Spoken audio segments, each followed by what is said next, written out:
Uma produção Domínio Público Audiolivros, de Arthur Conan Doyle, Sherlock Holmes, em As Faias Roxas. Narração Jaime Maciel. Antes de começar o vídeo, curta, compartilhe e caso ainda não seja inscrito no canal, clique no botão inscreva-se. Quer ouvir mais histórias de Sherlock Holmes? Confira a nossa playlist. Aproveite o audiolivro. Para o homem que ama a arte pela arte, observou Sherlock Holmes, jogando de lado o caderno de anúncios do Daily Telegraph. Muitas vezes é em suas manifestações menos importantes e mais humildes que encontra o maior prazer. Fico contente de ver, Watson, que você compreendeu isso tão bem que nesses registros de nossos casos que você teve a bondade de redigir, e devo acrescentar, às vezes embelezar, deu destaque não tanto às muitas causas célebres e aos julgamentos sensacionais de que participei, porém aos incidentes que podem ter sido banais em si mesmos, mas que me deram oportunidade de usar minhas faculdades de dedução e síntese lógica, que são minha especialidade. No entanto, eu disse sorrindo, não consigo ser completamente absolvido da acusação de sensacionalismo imputada aos seus relatos.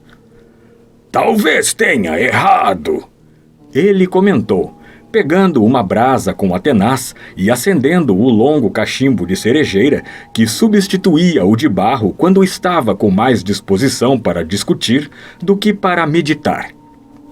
Talvez tenha errado em tentar dar vida e cor a cada uma de suas afirmações, em vez de se limitar à tarefa de registrar o raciocínio rígido de causa e efeito, que é realmente o único aspecto notável de tudo isso.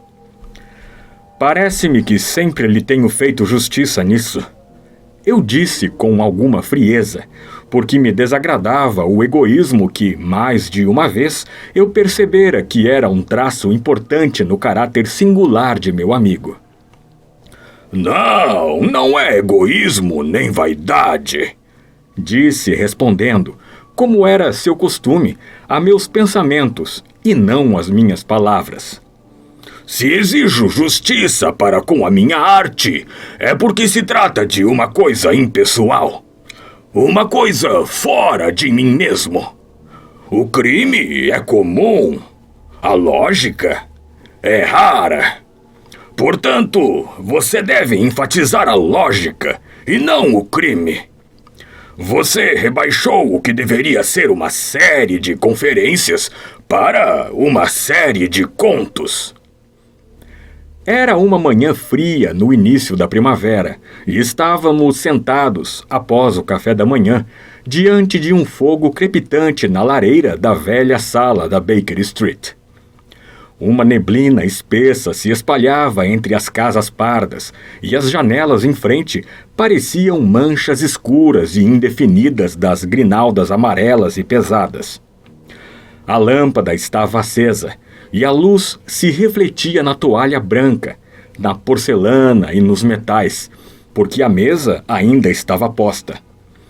Sherlock Holmes ficara muito quieto a manhã inteira, lendo os anúncios de todos os jornais, até que, afinal, aparentemente desistindo da busca, emergira, um tanto mal-humorado, para me fazer uma preleção sobre minhas falhas literárias. Ao mesmo tempo, comentou, após uma pausa em que ficou lançando baforadas de seu longo cachimbo e olhando o fogo. Você não pode ser acusado de sensacionalismo, porque uma grande porcentagem desses casos pelos quais você teve a bondade de se interessar não trata de crimes no sentido estritamente legal. Aquele caso em que tentei ajudar o rei da Boêmia, A experiência singular da senhorita Mary Sutherland, o problema do homem com o lábio torcido e o incidente do nobre solteiro foram todos assuntos que estão fora do alcance da lei.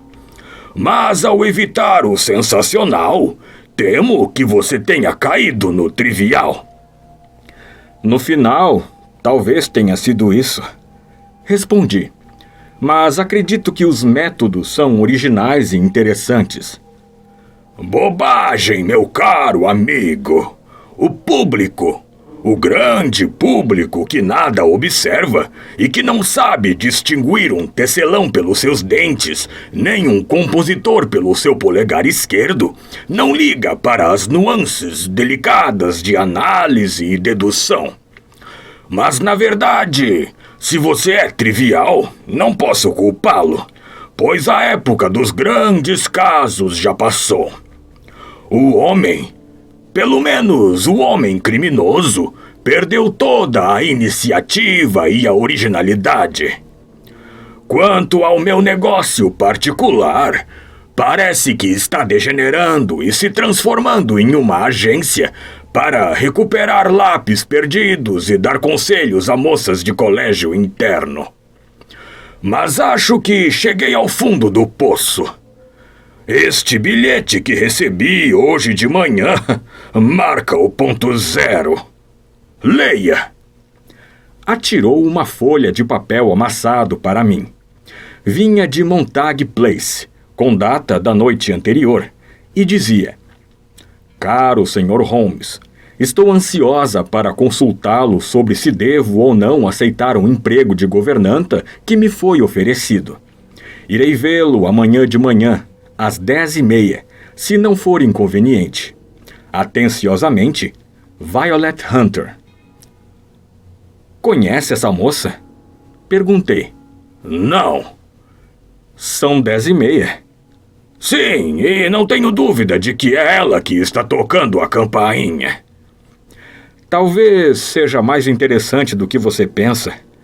Lembre-se de que o caso da Pedra Azul, que no início parecia ser apenas um capricho, transformou-se numa investigação séria. Este caso também pode ser assim. Espero que sim, mas nossas dúvidas logo se dissiparão, porque, se não me engano, aqui está a pessoa em questão. Enquanto ele falava, a porta se abrira e entrara uma moça. Estava vestida modestamente, mas com capricho, e tinha um rosto atento, alerta, cheio de sardas, e o jeito enérgico de uma mulher que tem de ganhar a vida. Perdoe-me por incomodá-lo, disse, dirigindo-se a meu amigo, que se erguera para cumprimentá-la. Mas passei por uma experiência muito estranha e, como não tenho pais ou parentes a quem possa recorrer, achei que talvez o senhor pudesse ter a bondade de me dizer o que fazer. Tenha a bondade de se sentar, senhorita Hunter. Terei muito prazer em fazer o que estiver ao meu alcance para ajudá-la. Vi que Holmes ficara bem impressionado com os modos e as palavras de sua nova cliente. Examinou-a detalhadamente, como era seu costume, e se preparou, de olhos fechados, juntando as pontas dos dedos para ouvir sua história. Sou governanta há 5 anos, disse, da família do coronel Spence Munro. Mas há 2 meses o coronel foi transferido para Halifax, na Nova Escócia, e levou seus filhos para a América com ele, de modo que fiquei sem emprego. Publiquei anúncios nos jornais e respondi a anúncios, mas sem sucesso. Finalmente, o pouco dinheiro que eu tinha economizado estava acabando e fiquei desesperada, sem saber o que fazer. Há uma agência muito conhecida para governantas no West End chamada Westaway, e eu ia até lá mais ou menos uma vez por semana para ver se tinha aparecido alguma coisa que pudesse me servir. Westaway era o nome do dono da agência, mas a gerente era a senhorita Stopper. Ela fica sentada em sua salinha e as senhoras que estão procurando um emprego esperam em uma antessala e depois entram, uma a uma, quando ela consulta o livro de registro e vê se tem alguma coisa que possa servir. Quando estive lá na semana passada, fui levada até a salinha, como sempre, mas vi que a senhorita Stopper não estava sozinha. Um homem imensamente gordo, com rosto sorridente e papadas enormes, que faziam mais dobras e dobras sobre o pescoço, estava sentado ao seu lado, com óculos pendurados no nariz, olhando atentamente cada moça que entrava. Quando entrei, ele saltou na cadeira e virou logo para a senhorita Stopper. "Esta serve", disse. "Não poderia pedir nada melhor. Excelente, excelente." Parecia muito entusiasmado e esfregava as mãos com alegria. Parecia tão satisfeito que era um prazer olhar para ele. "Está procurando um emprego, senhorita?" ele perguntou. "Sim, senhor." "Como governanta?" "Sim, senhor." "E quanto quer ganhar?" "Ganhava 4 libras por mês com o coronel Spencer Murrow." "Oh, que absurdo! Exploração, exploração!" exclamou, jogando as mãos para o ar.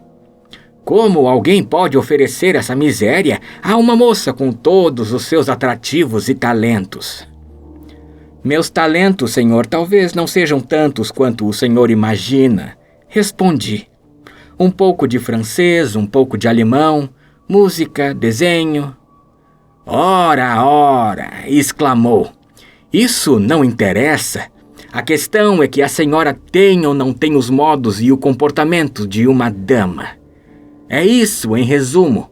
Se não tem, não serve para criar um menino que algum dia pode desempenhar um papel importante na história do país. Mas se tem, então como pode um cavalheiro pedir que aceite receber uma soma tão insignificante? Seu salário comigo, minha senhora, começaria com 100 libras por ano." O senhor pode imaginar, senhor Holmes, que para mim, necessitada como eu estava, essa proposta parecia boa demais para ser verdade. O cavalheiro, entretanto, talvez vendo a expressão de incredulidade em meu rosto, abriu a carteira e tirou uma nota. "É também meu costume", disse, sorrindo de maneira agradável, até que os olhos se tornaram meras frestas entre as dobras de gordura do rosto, "fazer um adiantamento a minhas moças de metade de seu salário, para cobrir as despesas de viagem e de vestuário." Pareceu-me que nunca havia conhecido um homem tão fascinante e tão solícito. Como já estava devendo a meus fornecedores, o adiantamento era muito conveniente. Mas havia qualquer coisa estranha nessa transação que me fez querer saber um pouco mais antes de assumir totalmente o compromisso. "Posso perguntar onde o senhor mora?" "Em Hampshire, uma região rural encantadora. As Faias Roxas, 7 quilômetros depois de Winchester. É uma linda área campestre, cara senhora, e a casa é uma antiga casa de campo." "E minhas obrigações, senhor? Gostaria de saber quais são?" "Uma criança, um garotinho de 6 anos. Oh, se pudesse vê-lo matar baratas com o chinelo. Bate, bate, bate. 3 mortas em um piscar de olhos." Recostou-se na cadeira e deu gargalhadas. Fiquei um pouco espantada com esse tipo de diversão para uma criança, mas as gargalhadas do pai me fizeram pensar que talvez estivesse brincando. "Então, meus deveres consistem exclusivamente em tomar conta de um menino?" Não exclusivamente, minha cara senhora!" exclamou. "Seus deveres serão, como estou certo de que seu bom senso lhe diria, obedecer a qualquer ordem que minha esposa lhe der, desde que sejam sempre ordens que uma dama possa cumprir. Não vê nenhum problema nisso, não é? Terei prazer em ser útil. Muito bem. Quanto às roupas, por exemplo, temos nossas manias, sabe? Somos excêntricos, mas de bom coração. Se lhe pedíssemos para vestir qualquer roupa que lhe dessemos, não faria objeção a nosso pequeno capricho, não é? Não. Respondi, muito espantada com essas palavras. Ou para sentar aqui ou sentar ali, isso não a ofenderia? Oh, não. Ou para cortar o cabelo bem curto antes de vir trabalhar em nossa casa. Mal acreditei no que ouvia. Como deve ter notado, Sr. Holmes, meus cabelos são bastos e de um tom pouco comum de castanho. É muito elogiado. Não aceitaria a ideia de sacrificá-los dessa maneira. Receio que isso seja impossível. Respondi. Ele estava me observando ansiosamente com seus olhinhos e vi que seu rosto se contraiu ao ouvir minhas palavras. Sinto muito, mas isso é essencial, disse. É uma mania de minha esposa, e os caprichos das senhoras, como sabe, devem ser satisfeitos. Então, não quer cortar os cabelos? Não, senhor.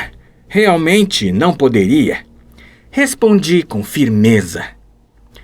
Ah, muito bem, é pena, porque em todos os outros aspectos a senhorita nos servia muito bem. Nesse caso, senhorita Stopper, é melhor testar mais algumas de suas moças. A gerente estivera esse tempo todo ocupada com papéis, sem dizer nenhuma palavra. Mas agora me olhou com uma expressão tão aborrecida que desconfiei que ela perdera uma bela comissão com minha recusa. Quer que seu nome continue em nosso livro? Perguntou. Por favor, senhorita Stopper. Bem, realmente não adianta muito, já que recusa as melhores ofertas dessa maneira. Disse asperamente. Não pode esperar que nos esforcemos para conseguir outro emprego desses para a senhorita. Muito bom dia, senhorita Hunter. Tocou a campainha sobre a mesa e o criado me levou para fora da sala. Bem, Sr. Holmes, quando cheguei à casa e encontrei muito pouca coisa para comer e 2 ou 3 contas sobre a mesa, comecei a me perguntar se não fizera uma tolice. Afinal de contas, se essas pessoas tinham manias esquisitas e esperavam ser obedecidas em questões tão extraordinárias, pelo menos estavam prontas a pagar por sua excentricidade. Muito poucas governantas na Inglaterra ganham 100 libras por ano. Além do mais, de que servia o meu cabelo?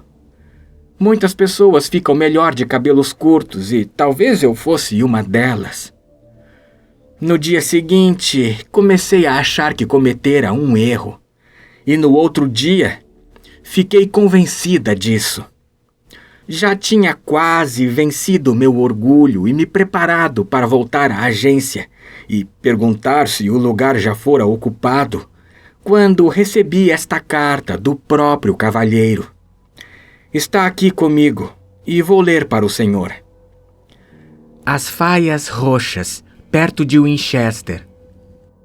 Prezada senhorita Hunter, a senhorita Stopper teve a bondade de me dar seu endereço e estou lhe escrevendo para perguntar se por acaso a senhora reconsiderou sua decisão. Minha esposa está ansiosa para que venha trabalhar para nós pela descrição que lhe fiz. Estamos dispostos a lhe pagar 30 libras por trimestre, isto é, 120 libras por ano, para recompensá-la por qualquer inconveniência que nossas excentricidades possam lhe causar. Na verdade, não são difíceis de atender. Minha esposa gosta muito de um tom especial de azul elétrico e gostaria que a senhora usasse um vestido dessa cor dentro de casa pela manhã. Mas não precisa gastar dinheiro adquirindo um vestido, pois já temos um que pertenceu à minha querida filha Alice, que agora está na Filadélfia, que acho que lhe ficaria muito bem. E quanto a sentar-se aqui ou ali ou se divertir da maneira que lhe for indicada, isso não deve lhe causar nenhum inconveniente. Em relação a seus cabelos, é realmente uma pena, já que não pude deixar de notar como são lindos em nosso rápido encontro. Mas receio ter de insistir nesse ponto, e só espero que o aumento de salário a recompense pela perda. Suas obrigações para com a criança são realmente muito fáceis. Tente mudar de ideia e vir, e eu irei esperá-la com o carro em Winchester.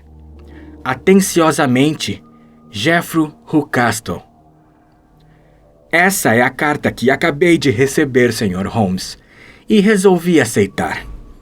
Mas pensei que, antes de dar o último passo, gostaria de saber a sua opinião.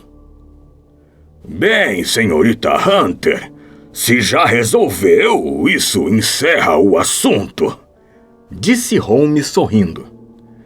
Mas não me aconselharia a recusar? Confesso que não é um emprego que gostaria de arranjar para a minha irmã se a tivesse. O que quer dizer tudo isso, Sr. Holmes? Não tenho dados suficientes. Não sei dizer. Talvez a senhora tenha alguma opinião. Bem, achei que só poderia haver uma explicação. O Sr. Rucastle parece ser muito bondoso e de bom gênio. É possível que sua esposa seja doente mental e que ele queira esconder o fato para que ela não seja levada para algum asilo e faça todas as suas vontades para evitar que tenha uma crise. É uma explicação possível.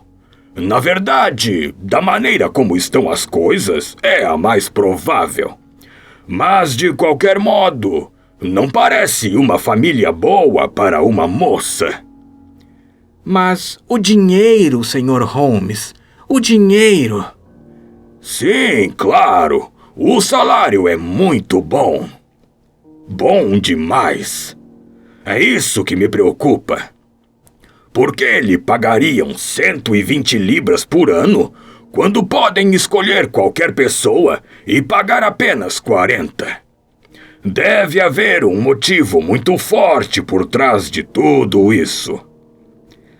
Achei que se lhe contasse os fatos, o senhor compreenderia mais tarde se precisar de seu auxílio. Eu me sentiria muito melhor se soubesse que o senhor está me apoiando. Pode se sentir assim.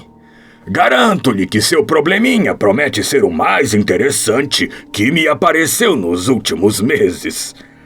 Há alguma coisa muito original em alguns aspectos. Se tiver dúvidas ou achar que está em perigo... Perigo? Que perigo está prevendo? Holmes sacudiu a cabeça. Deixaria de ser um perigo se pudéssemos defini-lo, disse. Mas a qualquer hora do dia ou da noite, um telegrama me faria ir em seu auxílio. Isso é suficiente. Levantou-se rapidamente da cadeira, sem um vestígio de ansiedade no rosto. Irei para Hampshire sem nenhuma preocupação agora. Vou escrever para o Sr. Rucastle agora mesmo, sacrificar meu pobre cabelo, e irei para Winchester amanhã. Despediu-se de nós com algumas palavras de agradecimento para Holmes e saiu. Pelo menos, eu disse, quando ouvimos seus passos firmes e rápidos na escada. Parece ser uma moça que sabe se defender muito bem. E precisa ser, disse Holmes gravemente. Se não estou errado, teremos notícias dela dentro de alguns dias. Não demorou muito para que a profecia de meu amigo se realizasse. Passaram-se 15 dias e muitas vezes pensei nela, imaginando em que estranho desvio da experiência humana essa moça solitária se encontraria. O salário, fora do comum, as condições curiosas, as obrigações tão fáceis, tudo levava a crer que se tratava de alguma coisa anormal.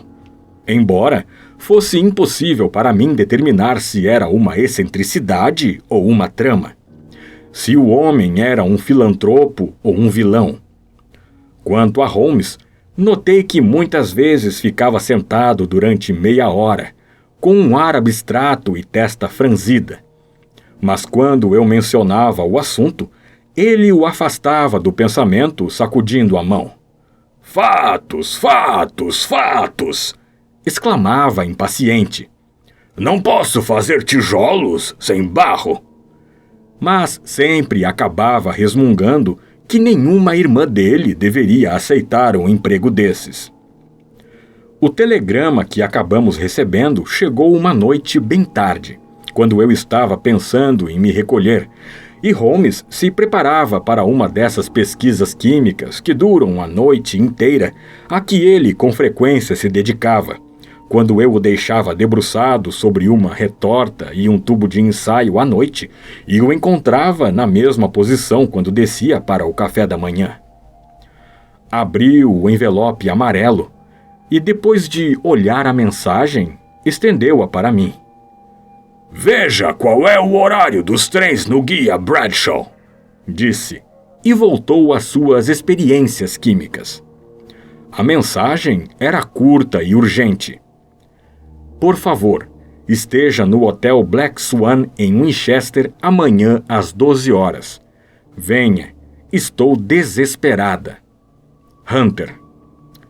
Você vai comigo? Perguntou Holmes, erguendo os olhos. Gostaria de ir. Veja os trens, então. Há um trem às 9 horas, disse, olhando o Bradshaw. Chega a Winchester às 11h30. Esse está ótimo. Talvez seja melhor adiar minha análise das acetonas para estar em boa forma de amanhã. Às 11 horas da manhã seguinte, estávamos quase chegando à antiga capital inglesa. Holmes mergulhara nos jornais a viagem inteira, mas depois de ultrapassarmos o limite de Hampshire, deixou-os de lado e começou a admirar a paisagem. Era um dia de primavera ideal. Um céu azul claro, salpicado de pequenas nuvens brancas felpudas que iam do leste para o oeste. O sol brilhava, mas havia um friozinho no ar que despertava a energia de um homem. Em toda a área rural, até as colinas de Aldershot, os telhadinhos vermelhos e cinzentos das fazendas surgiam por entre o verde claro da folhagem nova. Não está tudo novo e lindo? Exclamei, com o entusiasmo de um homem que acabava de sair da neblina da Baker Street. Mas Holmes sacudiu a cabeça, muito sério. Você sabe, Watson, que é uma das maldições de um cérebro como o meu, que eu tenha de observar tudo que se refira ao meu assunto especial. Você olha para essas casas espalhadas e fica impressionado com sua beleza. Eu olho para elas e o único pensamento que me ocorre é a sensação de seu isolamento e da impunidade com que os crimes podem ser cometidos dentro delas. Meu Deus! Exclamei. Quem iria associar a ideia de crime a essas velhas casas encantadoras? Elas me enchem de horror. Acredito firmemente, Watson, baseado em minha experiência, que os becos mais miseráveis e sórdidos de Londres não têm uma história de pecados mais terrível do que os belos e sorridentes campos. Você me apavora. Mas o motivo é óbvio. A pressão da opinião pública pode conseguir na cidade o que a lei não consegue. Não existe um beco tão sórdido a ponto de o grito de uma criança torturada ou a pancada dada por um bêbado não despertarem a simpatia e a indignação dos vizinhos. E o mecanismo da justiça está sempre tão próximo que uma palavra de queixa pode pô-lo em movimento. E só um passo separa o crime do banco dos réus.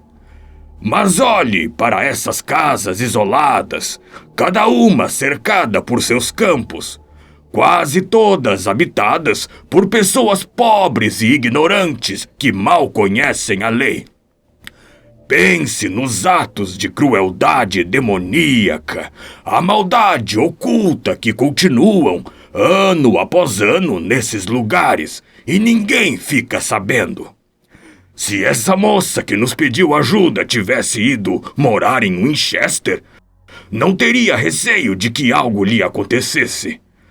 São os 7 quilômetros de campo que tornam a situação perigosa. Mesmo assim, parece que ela não foi ameaçada pessoalmente. Não. Se pôde vir a Winchester para nos encontrar, quer dizer que tem liberdade de sair. Exatamente! Tem sua liberdade! O que pode estar acontecendo, então? Pode sugerir alguma explicação? Imaginei 7 explicações diferentes e todas se encaixam nos fatos até onde sabemos. Mas qual delas é a correta? Só poderemos saber com a informação nova que, sem dúvida, vamos encontrar à nossa espera. Bem, lá está a torre da catedral, e logo ouviremos tudo que a senhorita Hunter tem para nos contar. O Hotel Black Swan é uma estalagem conhecida da High Street, a pouca distância da estação, e lá encontramos a moça esperando por nós. Alugara uma sala e o almoço nos aguardava na mesa. Estou tão contente que tenham vindo, disse com sinceridade. É muita bondade sua, mas não sei mesmo o que fazer. Seus conselhos são inestimáveis para mim. Por favor, conte-nos o que aconteceu. Vou contar e preciso ser rápida, porque prometi ao Sr. Rucastle que voltaria antes das 15 horas. Consegui sua permissão para vir à cidade hoje de manhã, embora ele não saiba qual o meu objetivo. Conte-nos tudo em sua devida ordem. Holmes estendeu as longas pernas magras na direção da lareira e se preparou para ouvir. Em primeiro lugar, devo dizer que, de modo geral, não tenho sido maltratada pelo senhor nem pela senhora Rucastle. Faço apenas justiça dizendo isso, mas não consigo compreendê-los e estou preocupada em relação a eles. O que não compreende? O motivo de sua conduta. Mas vou contar exatamente o que ocorreu. Quando cheguei, o Sr. Rucastle foi me encontrar e me levou de carro para Faias Roxas. Como ele dissera, fica num lugar lindo, mas não é bonita. É apenas uma casa grande e quadrada, pintada de branco, mas toda manchada de mofo e limo. Tem bastante terreno em volta, bosques de 3 lados e no quarto um campo que desce até a entrada de Southampton, mas faz uma curva a uns 100 metros da porta da frente. O terreno em frente pertence à casa, mas os bosques em volta fazem parte da propriedade de Lord Salterton. Um grupo de faias roxas bem em frente à porta principal inspirou o nome da casa. Meu patrão me levou até lá, amável como sempre, e naquela noite ele me apresentou a sua esposa e a criança. Não há verdade nenhuma, Sr. Holmes, na hipótese que nos pareceu provável quando conversamos na Baker Street. A senhora Rucastle não é louca. É uma mulher calada, pálida, muito mais jovem que o marido. Acho que não tem mais de 30 anos, enquanto ele deve ter uns 45. Deduzi pela conversa que estão casados há cerca de 7 anos, que ele era viúvo e que sua única filha do primeiro matrimônio é a que foi para a Filadélfia. O Sr. Rucastle me disse particularmente que ela foi embora porque sentia uma aversão irracional pela madrasta. Como a filha não podia ter menos de 20 anos, imagino que ela estava numa situação desconfortável junto à jovem esposa de seu pai. A senhorita Rucastle parecia tão desbotada mentalmente quanto fisicamente. Não me causou impressão favorável nem desfavorável. Era completamente apagada. Era fácil ver que se dedicava com paixão ao marido e ao filho pequeno. Seus olhos cinzentos iam sempre de um para o outro, captando e antecipando todos os seus desejos. Ele era muito bondoso com ela, do seu jeito rude e expansivo e, de modo geral, pareciam muito felizes. No entanto, essa mulher tinha algum desgosto secreto. Frequentemente ficava perdida em seus pensamentos, com uma expressão muito triste. Mais de uma vez a surpreendi chorando. Pensei algumas vezes que fosse o temperamento do filho que a preocupava, pois nunca tinha visto uma criança tão mimada e tão geniosa. É pequeno para a idade, com uma cabeça desproporcionalmente grande. Parece passar o tempo todo alternando entre acessos de fúria e intervalos de mau humor. Sua única ideia de divertimento é torturar qualquer criatura menor e mais fraca que ele, e mostra um talento notável para planejar a captura de camundongos, passarinhos e insetos. Mas prefiro não falar dessa criança, Sr. Holmes, e, na verdade, não tem nada a ver com a minha história. Gosto de todos os detalhes, disse meu amigo, mesmo que pareçam irrelevantes. Tentarei não omitir nada importante. A única coisa desagradável na casa que me impressionou logo é a aparência e conduta dos empregados. Há só dois, uma mulher e um homem. Toller, que é o nome do homem, é rude, grosseiro, de cabelos e barba grisalhos e está sempre cheirando a bebida. 2 vezes desde que estou com eles, ficou completamente bêbado e o Sr. Rucastle pareceu nem notar. Sua mulher é muito alta e forte, de cara amarrada, tão calada quanto a Sra. Rucastle, e muito menos amável. Formam um casal muito desagradável, mas por sorte passo a maior parte do tempo no quarto da criança e em meu próprio quarto, que ficam um ao lado do outro, em um canto do prédio. Nos primeiros 2 dias após chegar a Faias Roxas, minha vida correu tranquilamente. No terceiro, a senhorita Rucastle desceu logo após o café da manhã e murmurou alguma coisa no ouvido do marido. Ah, sim, disse ele, virando-se para mim. Estamos muito gratos, senhorita Hunter, por ter concordado com nossos caprichos e cortado seu cabelo. Garanto-lhe que não alterou em nada sua bela aparência. Vamos ver agora como fica com o vestido azul vivo. A senhora vai encontrá-lo em sua cama e, se quiser ter a bondade de vesti-lo, nós 2 ficaremos muito gratos. O vestido que encontrei à minha espera era de um tom peculiar de azul. O tecido era excelente, mas mostrava sinais evidentes de já ter sido usado antes. Não podia ficar melhor se tivesse sido feito para mim. O senhor e a senhora Rucastle manifestaram uma admiração quando me viram, que me pareceu exagerada de tão veemente. Estavam me esperando no salão, que é muito grande, ocupando toda a frente da casa, com 3 grandes janelas que vão até o chão. Uma cadeira estava colocada perto da janela do meio, de costas para ela.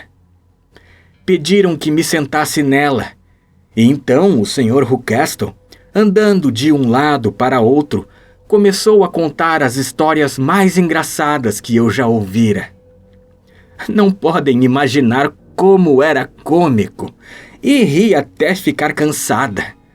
Mas a senhorita Rucastle, que não tem senso de humor, evidentemente nem sorriu e ficou sentada com as mãos no colo e uma expressão triste e ansiosa. Depois de 1 hora, mais ou menos, o Sr. Rucastle de repente comentou que estava na hora de começar as tarefas do dia e que eu podia trocar de roupa e ir para o quarto do pequeno Edward. 2 dias depois, aconteceu a mesma coisa, em circunstâncias idênticas. Novamente troquei de vestido. Novamente sentei-me em frente à janela, mas de costas. E novamente ri às gargalhadas das histórias engraçadas que meu patrão contava. Depois deu-me um romance barato e, virando minha cadeira um pouco de lado para que minha própria sombra não caísse sobre a página, pediu-me que lesse em voz alta.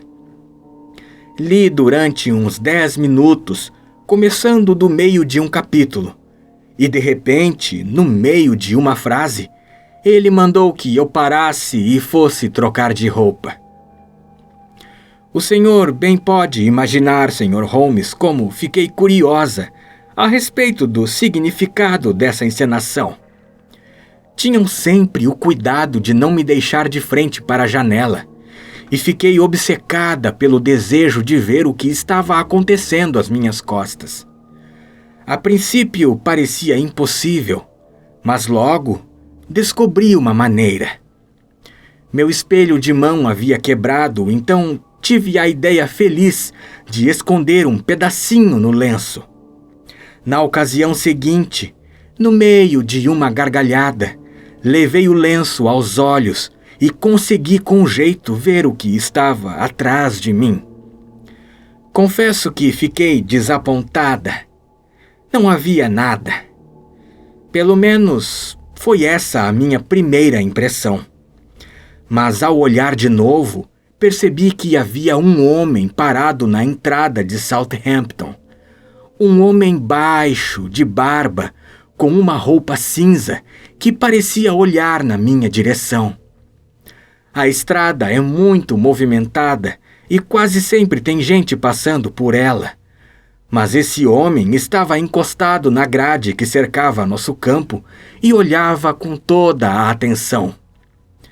Abaixei o lenço e olhei para a senhora Rucastle, que me observava atentamente. Ela não disse nada, mas tenho certeza de que adivinhou que eu tinha um espelho na mão e vira o que estava atrás de mim. Levantou-se no mesmo instante. Jeffro, ela disse, há um homem impertinente na estrada que está olhando para a senhorita Hunter. Algum amigo seu, senhorita Hunter? Ele perguntou. Não conheço ninguém nessa região. Ora, que impertinência! Por favor, vire-se e faça um sinal para ele ir embora. Não seria melhor ignorá-lo? Não, ele ficaria por aí para sempre. Por favor, vire-se e faça um sinal com a mão. Fiz o que ele mandava e na mesma hora a senhora Rucastle fechou a cortina. Isso foi há 1 semana e desde então não me sentei mais à janela. Não usei o vestido azul, nem vi o homem na estrada. Tenha a bondade de continuar, disse Holmes. Sua narrativa promete ser muito interessante. Receio que o senhor considere isto um pouco incoerente e talvez haja pouca relação entre os incidentes de que vou falar. No primeiro dia que passei em Faias Roxas, o Sr. Rucastle me levou até um pequeno anexo que fica perto da porta da cozinha. Quando nos aproximamos, ouvi o retinir de uma corrente e um som que parecia de algum animal grande se mexendo. Olha aqui, disse o Sr. Rucastle, mostrando-me uma fresta entre 2 tábuas. Não é uma beleza? Olhei e percebi 2 olhos brilhantes e um vulto indefinido encolhido na escuridão. Não tenha medo, disse meu patrão, rindo de meu sobressalto. É apenas Carlo, meu cão mastim. Digo que é meu, mas na verdade o velho Toller é a única pessoa que pode lidar com ele. Só come uma vez por dia e mesmo assim muito pouco, de modo que está sempre faminto. Toller o solta todas as noites e Deus ajude o invasor que ele pegar com os dentes. Por favor, nunca, por motivo nenhum, ponha o pé fora da porta à noite, pois sua vida não valerá nada. O aviso não foi à toa, porque 2 noites depois eu estava olhando pela janela do meu quarto por volta das 2 horas. Era uma linda noite de luar e o gramado na frente da casa estava prateado e quase tão brilhante quanto de dia. Estava envolvida pela beleza pacífica da cena quando percebi que alguma coisa se movia sob a sombra das faias roxas. Quando surgiu ao luar, vi o que era. Era um cão gigantesco, do tamanho de um bezerro, castanho amarelado, de mandíbulas pendentes, focinho preto e ossos imensos, quase perfurando a pele. Atravessou lentamente o gramado e desapareceu nas sombras do outro lado. Essa sentinela medonha gelou meu sangue nas veias de uma maneira que nenhum ladrão poderia fazer. E agora tenho uma experiência muito estranha para lhes contar. Como sabem, cortei o cabelo em Londres e coloquei-o num grande cacho no fundo da mala. Uma noite, depois que a criança tinha ido para a cama, comecei a me distrair examinando a mobília do meu quarto e arrumando o pouco que tinha. Havia uma velha cômoda no quarto, com as 2 gavetas de cima vazias e abertas, e a de baixo trancada. Já enchera as 2 primeiras com minha roupa e ainda tinha algumas para guardar. Naturalmente, fiquei irritada por não poder usar a terceira gaveta. Achei que pudesse ter sido trancada por acaso, de modo que peguei minhas chaves e tentei abrir a gaveta. Logo a primeira entrou perfeitamente e eu abri a gaveta. Só havia uma coisa ali dentro, mas tenho certeza de que nunca poderão adivinhar o que era. O meu cacho de cabelo. Peguei-o e comecei a examiná-lo. Era da mesma cor peculiar e da mesma espessura. Mas então vi que era impossível. Como meu cabelo poderia estar trancado naquela gaveta? Com mãos trêmulas abri minha mala. Tirei tudo e lá no fundo estava o meu cacho. Coloquei os 2 juntos e garanto-lhes que eram idênticos. Não é extraordinário? Por mais que pensasse, não conseguia entender o que significava aquilo. Coloquei o cacho estranho novamente na gaveta e não disse nada aos Rucastles, porque achei que agira errado abrindo uma gaveta que eles haviam trancado. Sou muito observadora por natureza, como deve ter notado, Sr. Holmes, e em pouco tempo eu tinha decorado a disposição de todos os aposentos da casa. Mas havia uma ala que parecia não ser habitada. Uma porta em frente à porta dos aposentos dos Teller dava para essa ala, mas estava sempre trancada.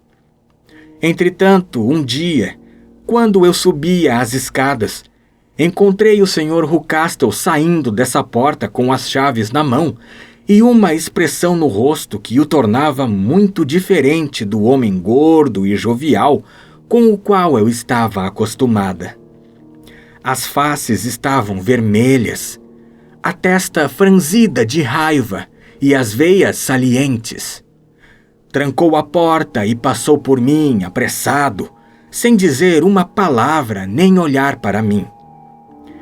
Isso despertou minha curiosidade, e quando saí para passear com a criança, Fui até o lado de onde podia ver as janelas dessa parte da casa.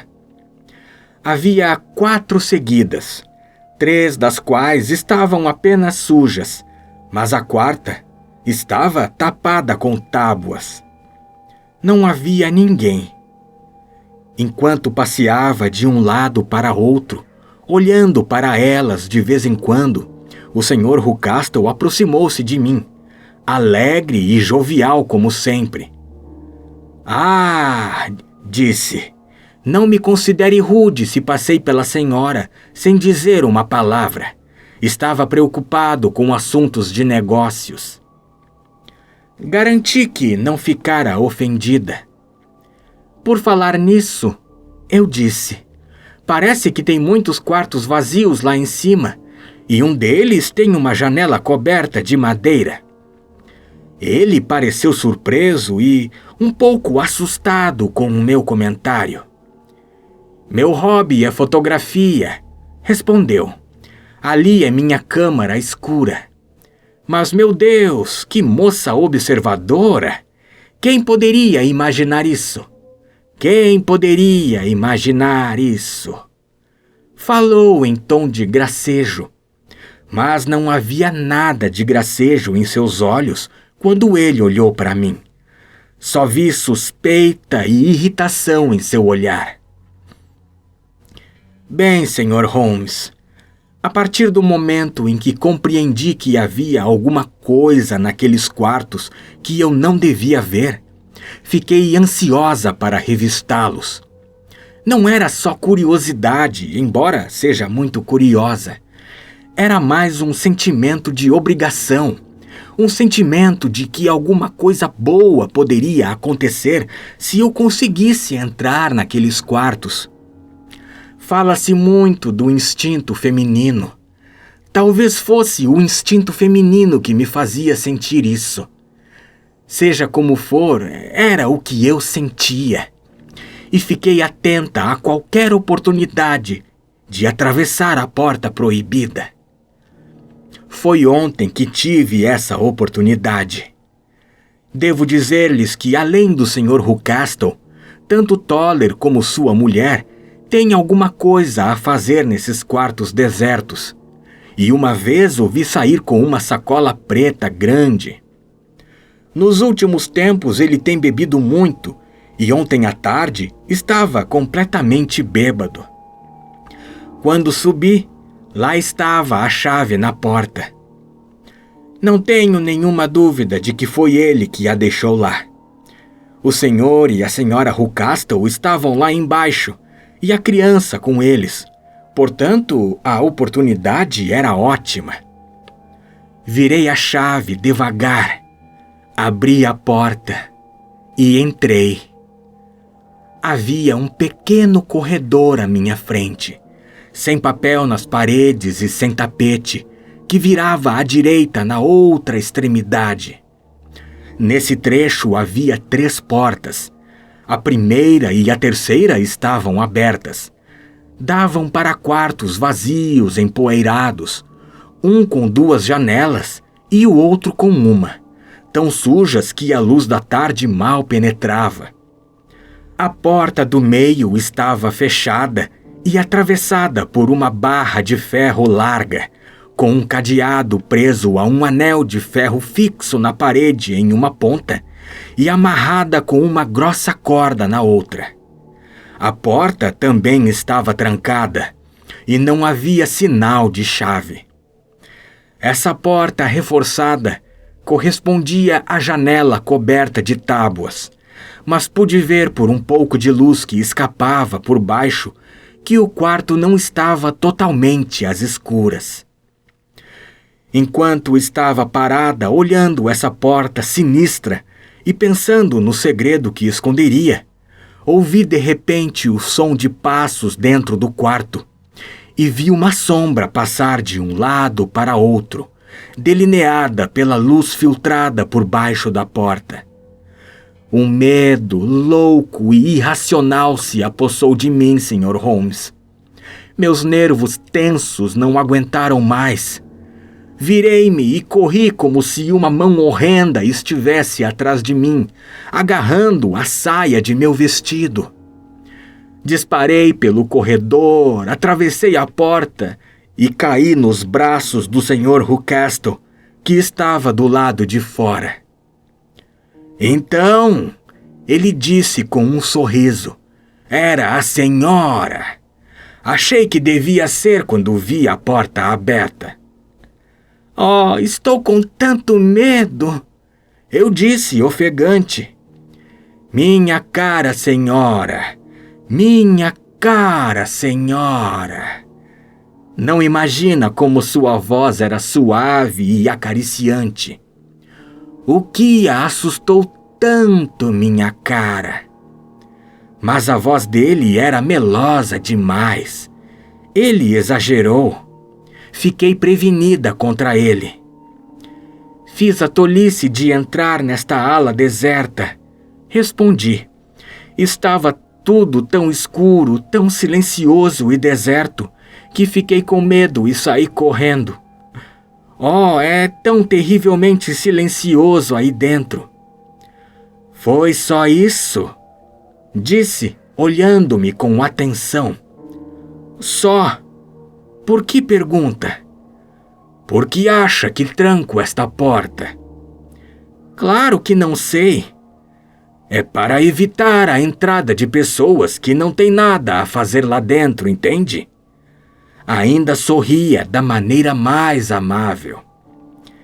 Estou certa de que se eu soubesse... Bem, agora sabe. E se ousar atravessar essa porta de novo? Em um segundo, o sorriso se transformou em uma careta de raiva e me olhou com a cara de um demônio. Eu a jogo ao mastim. Fiquei tão horrorizada que não sei o que fiz. Acho que passei por ele correndo e fui para o meu quarto. Não me lembro de nada até me ver na cama, tremendo dos pés à cabeça. Então pensei no Senhor. Não podia continuar a morar lá sem alguma ajuda. Estava com medo da casa, do homem, da mulher, dos empregados, até da criança.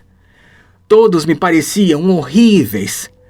Se conseguisse trazer o Senhor aqui, eu me sentiria bem.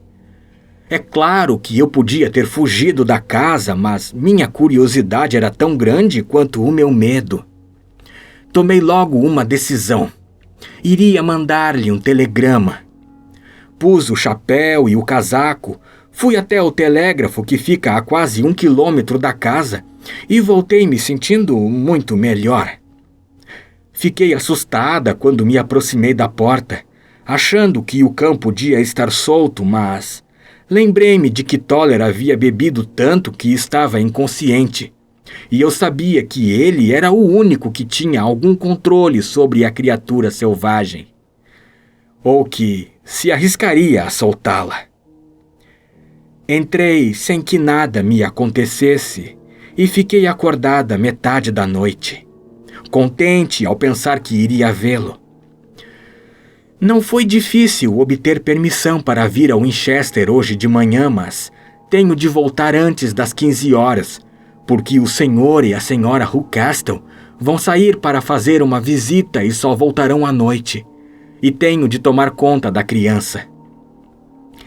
Estas são as minhas aventuras, Sr. Holmes, e ficaria muito grata se me dissesse o que tudo isso significa e, acima de tudo, o que devo fazer. Holmes e eu ouvíramos estupefatos esta história extraordinária. Meu amigo se levantou e andou de um lado para outro, com as mãos nos bolsos e uma expressão profundamente grave. Toller ainda está bêbado? Perguntou. Sim, ouvi a mulher dele dizer à senhora Rucastle que não podia fazer nada com ele. Isso é bom. E os Rucastles vão sair hoje à tarde? Sim. Existe ali um porão com uma boa fechadura? Sim, a adega. Aparentemente, a senhora agiu em tudo isso como uma moça muito corajosa e sensata, senhorita Hunter. Acha que pode realizar mais uma proeza? Não lhe pediria isso se não achasse que é uma mulher excepcional. Posso tentar? O que é? Estaremos em Faias Roxas às 19 horas, meu amigo e eu. Os Rucastles já terão saído a essa hora e Toller estará, eu espero, incapacitado. Só resta a senhora Toller, que poderá dar o alarme. Se pudesse mandá-la à adega com algum pretexto e trancá-la à chave, facilitaria muito as coisas. Posso fazer isso. Excelente! Examinaremos com cuidado o assunto. É claro que só há uma explicação admissível. A senhora foi levada lá para se fazer passar por outra pessoa. E essa pessoa está presa no quarto trancado. Isso é óbvio. E quanto à identidade da prisioneira, não tenho dúvidas de que se trata da filha, senhorita Alice Rucastle, que, se estou bem lembrado, diziam que tinha ido para a América. A senhora foi escolhida, é claro, porque se parecia com ela na altura, no corpo e na cor de cabelo.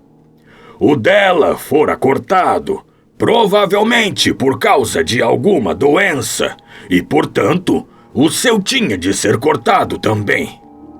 Por acaso, a senhora encontrou o cacho de cabelo dela? O homem na estrada era, sem dúvida, um amigo dela. Talvez seu noivo. E como a senhora usava o vestido da moça e se parecia tanto com ela, ficou convencido pelas suas gargalhadas quando a via, e depois pelo seu gesto, que a senhorita Rucastle estava perfeitamente feliz e que não desejava mais suas atenções. O cão fica solto à noite para evitar que ele tente se comunicar com ela. Até aí está tudo claro. O que há de mais grave nesse caso é o gênio da criança. Que diabos isso tem a ver com o resto? Exclamei. Meu caro Watson, você, como médico, está sempre procurando entender as tendências de uma criança por meio do estudo dos pais. Não vê que o inverso é igualmente válido? Quase sempre começo a compreender a personalidade dos pais pelo estudo de seus filhos. O gênio dessa criança é anormalmente cruel. Uma crueldade gratuita. E quer tenha herdado isso de seu pai sorridente, como eu suspeito, quer de sua mãe, isso é um mau agouro para a pobre moça que está em suas mãos. Estou certa de que o senhor tem razão, Sr. Holmes, exclamou nossa cliente. Estou me lembrando de 1000 coisas que confirmam que o senhor desvendou o caso. Devemos ir agora mesmo ajudar essa pobre criatura. Precisamos ser discretos, porque estamos lidando com um homem muito astuto. Não podemos fazer nada até às 19 horas. Então, estaremos lá com a senhora, e não levará muito tempo para resolvermos o mistério. Cumprimos nossa palavra, e às 19 horas, em ponto, chegamos a Faias Roxas, deixando o carro em uma hospedaria na estrada. O grupo de árvores com suas folhas escuras brilhando como metal polido à luz do sol poente era suficiente para indicar a casa, mesmo que a senhorita Hunter não estivesse na porta sorrindo. Conseguiu? Perguntou Holmes. Ouvimos pancadas que vinham de algum lugar embaixo da casa. É a senhorita Toller presa na adega, disse. O marido está roncando no chão da cozinha. Aqui estão as chaves dele, que são duplicatas das do Sr. Rucastle. A senhora trabalhou muito bem mesmo, disse Holmes com entusiasmo. Agora mostre-nos o caminho e logo veremos o final desse negócio sinistro. Subimos as escadas, abrimos a porta, seguimos um corredor e nos encontramos diante da porta que a senhorita Hunter descrevera. Holmes cortou a corda grossa e retirou a barra. Então experimentou várias chaves, sem sucesso. Nenhum som vinha de dentro do quarto, e o silêncio fez Holmes franzir a testa. Espero que não seja tarde demais, disse. Acho, senhorita Hunter, que é melhor entrarmos sem a senhora. Vamos, Watson, empurre a porta com o ombro e veremos se não conseguimos entrar. Era uma porta velha e frágil, e cedeu aos nossos esforços conjuntos. Entramos no quarto. Estava vazio. Não havia nenhuma mobília, a não ser um colchão de palha, uma mesinha e uma cesta cheia de roupas. Uma clarabóia no teto estava aberta e a prisioneira desaparecera. Houve alguma coisa criminosa aqui, disse Holmes. O vilão adivinhou as intenções da senhorita Hunter e carregou sua vítima. Mas como? Pela clarabóia. Logo saberemos como conseguiu. Segurou-se nas bordas da abertura e olhou o telhado. Ah, sim! Exclamou. Aqui está uma escada, encostada na beira do telhado. Foi assim que ele a levou. Mas é impossível, disse a senhorita Hunter. Essa escada não estava aí quando os Rucastle saíram. Então ele deve ter voltado. Estou dizendo que é um homem esperto e perigoso. Não ficaria surpreso se esses passos que estou ouvindo na escada forem dele. Acho, Watson, que seria aconselhável você ficar de pistola em punho. Mal acabara de falar quando um homem surgiu na porta do quarto. Um homem muito gordo, com um bastão pesado na mão. A senhorita Hunter gritou e se encolheu junto à parede quando o viu. Mas Sherlock Holmes avançou e enfrentou-o. Patife!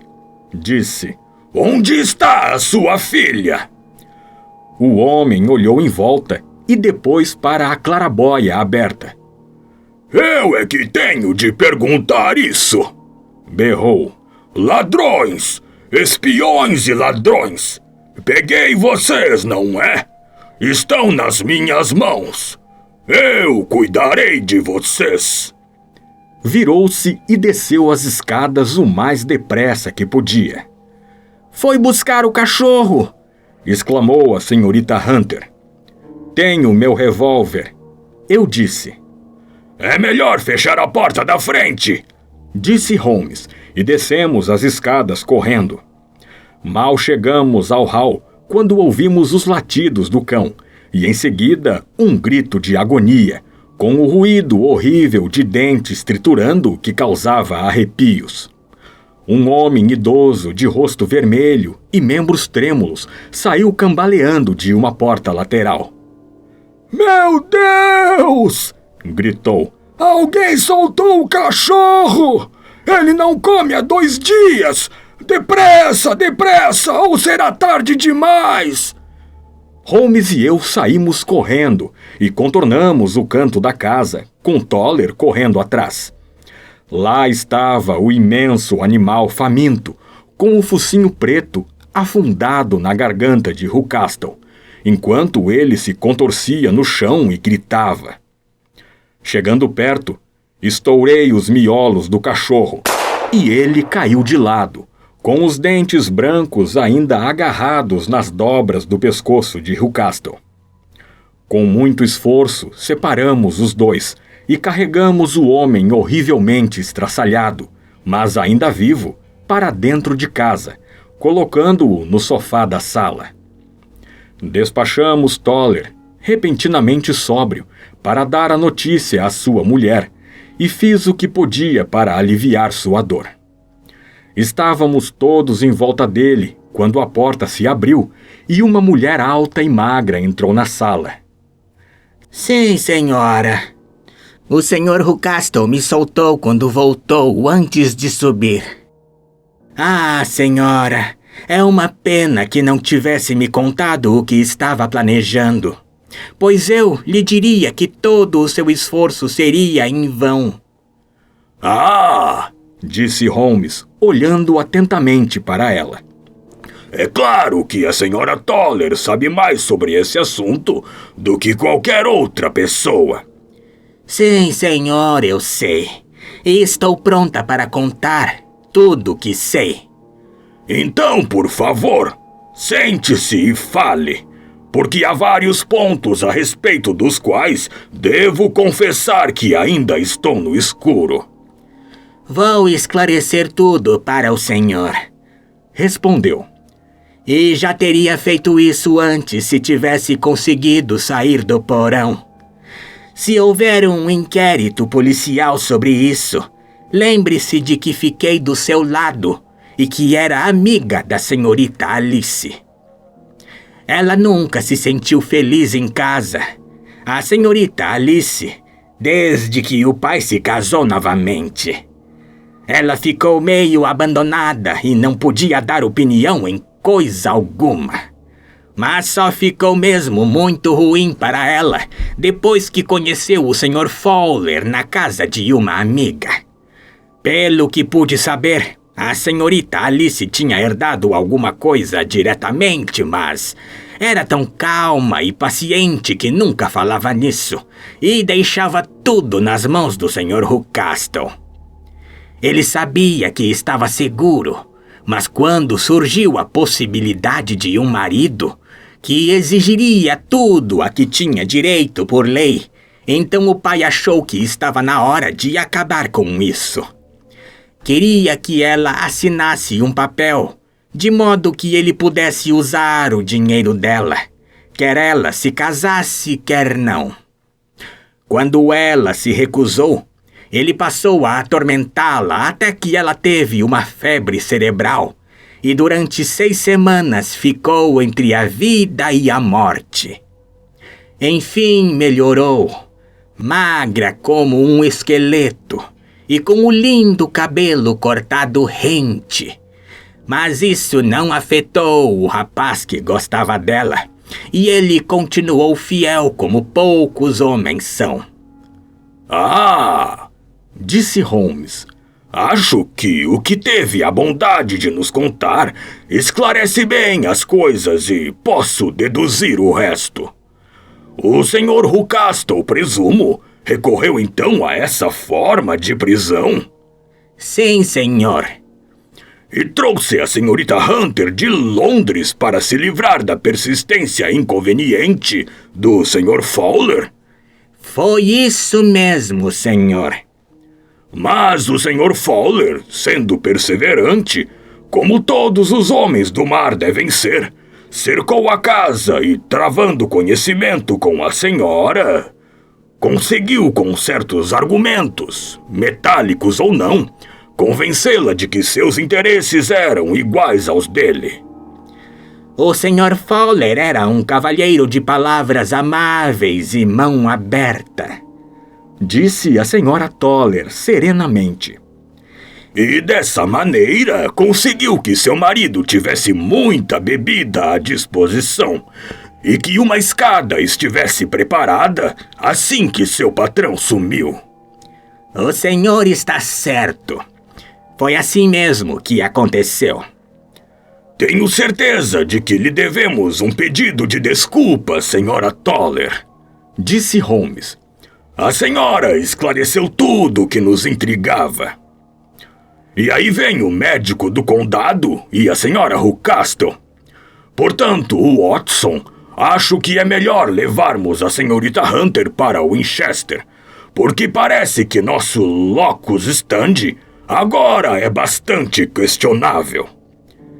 E assim foi solucionado o mistério da casa sinistra com as faias roxas em frente. O Sr. Rucastle sobreviveu, mas tornou-se para sempre um homem inválido. mantido vivo somente pelos cuidados de sua esposa devotada. Ainda vivem com seus velhos empregados, que provavelmente sabem tanto sobre o passado de Rucastle que ele acha difícil se separar deles. O Sr. Fowler e a senhorita Rucastle se casaram com uma licença especial em Southampton no dia seguinte ao de sua fuga, e ele foi designado pelo governo para um posto nas Ilhas Maurício. Quanto à senhorita Violet Hunter, meu amigo Holmes, para meu grande desapontamento, não manifestou mais interesse por ela desde que deixou de ser o centro de um de seus problemas. E agora é diretora de uma escola particular em Walsall, onde acredito que obteve bastante êxito. Fim.